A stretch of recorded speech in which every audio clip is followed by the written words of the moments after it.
یہ 1965 کا واقعہ ہے جب ہندوستان کے ایک صنعت کار مغربی جرمنی گئے۔ وہاں ان کو ایک کارخانہ میں جانے کا موقع ملا۔ وہ ادھر ادھر گھوم کر کارخانہ کی کارکردگی دیکھتے رہے۔ اس درمیان میں وہ ایک کاریگر کے پاس کھڑے ہو گئے اور اس سے کچھ سوالات کرنے لگے۔ بار بار خطاب کرنے کے باوجود کاریگر نے کوئی توجہ نہیں دی۔ وہ بدستور اپنے کام میں لگا رہا۔ کچھ دیر کے بعد کھانے کے وقفے کی گھنٹی بجی۔ اب کاریگر اپنی مشینوں سے اٹھ کر کھانے کے ہال کی طرف جانے لگے۔ اس وقت مذکورہ کاریگر ہندوستانی صنعت کار کے پاس آیا۔ اس نے صنعت کار سے ہاتھ ملایا اور اس کے بعد تعجب کے ساتھ کہا، کیا آپ اپنے ملک کے کاریگروں سے کام کے وقت بھی باتیں کرتے ہیں؟ اگر اس وقت میں آپ کی باتوں کا جواب دیتا تو کام کے چند منٹ ضائع ہو جاتے اور کمپنی کا نقصان ہو جاتا، جس کا مطلب پوری قوم کا نقصان تھا۔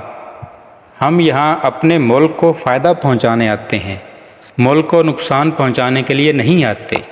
دوستو، یہی وہ کردار ہے جو مغربی قوموں کی ترقی کا راز ہے۔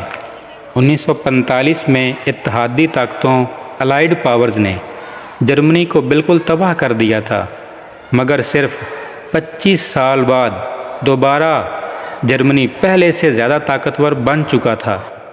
اور اس ترقی کا راز یہی ہے کہ وہاں کا ہر فرد اپنی یہ ذمہ داری سمجھتا ہے کہ وہ اپنی ڈیوٹی کو بخوبی طور پر انجام دے۔ وہ اپنی ذات کو اپنی قوم کے تابع سمجھتا ہے۔ ہر آدمی اپنی ذات کی تکمیل میں لگا ہوا ہے، مگر قومی مفاد کو ترجیح دیتا ہے اور اپنی ذاتی خواہشات کو دبا لیتا ہے۔ قوم کی حالت کا انحصار ہمیشہ فرد کی حالت پر ہوتا ہے۔ فرد کے بننے سے قوم بنتی ہے اور فرد کے بگڑنے سے قوم بگڑ جاتی ہے۔ قوم کا معاملہ وہی ہے جو مشین کا معاملہ ہوتا ہے۔